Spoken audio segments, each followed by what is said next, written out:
ہم کریں گے ہر مظلوم کی حمایت۔ السلام علیکم، میں ہوں حرین فاطمہ اور آپ دیکھ رہے ہیں حمایتی نیوز HD چینل۔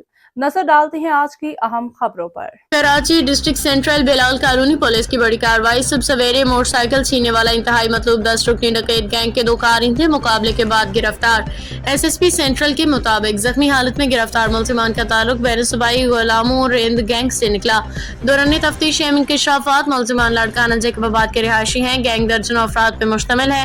ملزمان صبح سویرے آفس، اسکول، کالج، یونیورسٹی جانے والے اسٹوڈنٹ شہریوں کو ہدف بنا کے موٹر سائیکل چھینا کرتے تھے۔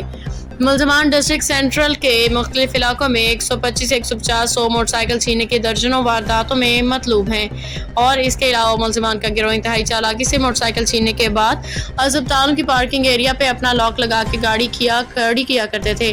رات گزرنے کے بعد صبح کے وقت چھینی ہوئی 125 موٹر سائیکل ہب چوکی بلوچستان میں قادر نامی کو بھیج دیتے تھے، اور ملزمان دوران ڈکیتی مزاحمت پیش شہریوں میں خوف و ہراس پھیلانے کے لیے فائرنگ بھی کیا کرتے تھے۔